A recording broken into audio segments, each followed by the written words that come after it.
Hayagang nilinaw ng Department of Tourism o DOT ang pahayag ni Congressman Jude Asidre ng Tingog Party List ukol sa tila pagbatikos sa umano'y underperformance ng ahensya.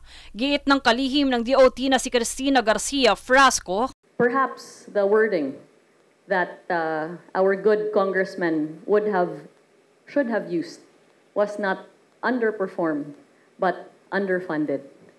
Nagpayag din ang kalihim tungkol sa mga napunan na hindi paglagpas ng rating sa nakaraang 5 taon. Direktang tumutukoy ito sa malaking pagbawas sa budget kumpara sa bilyong-bilyong pondo noong pre-pandemic. You get back what you give. Pre-pandemic, for one, since we're talking about funding, pre-pandemic funding for tourism promotions were easily over 1 billion pesos.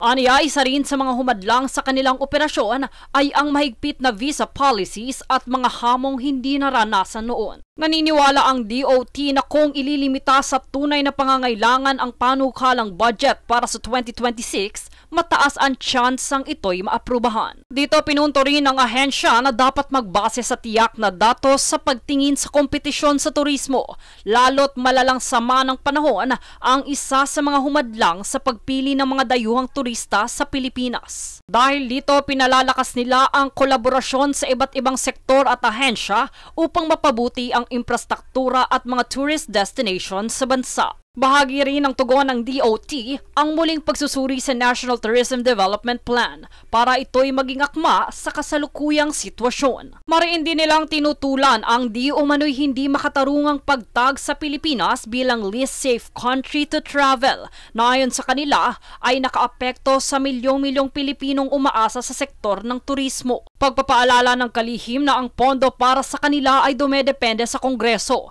kaya't hindi makatwiran ang pambabatikos sa ahensya o sa mga taong nasa likod nito.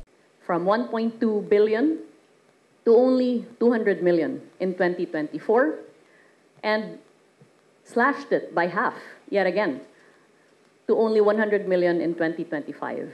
Kaugnay naman sa nasabing pahayag na tila paghuhusga, anilay hindi lamang ito nakakaapekto sa kanila, kundi sa buong hanay ng mga Pilipinong nagtatrabaho sa turismo. Kanilang panawagan na isaalang-alang ang mga totoong datos. Dagdag pa rito, apektado rin ng budget cuts ang kakayahan ng Pilipinas na makilahok sa mga international expos kung saan ay papakita ang ating tourism branding at kultura. Sa kabila nito, tuloy pa rin ang advokasya ng DOT sa pagdadiversify ng market, gaya ng pag-aengganyo ng mga biyahe mula sa Europa patungong Pilipinas. Nakikiisa rin ang kalihim ng DOT sa mga panawagan ng ilang kongresista na magbigay ng mas maraming trabaho sa mga Pilipino, kabilang na ang pagsuporta sa mga maliliit na negosyo sa pamamagitan ng loans. Jade Buhoy, nag-uulat para sa Golden Nation Network.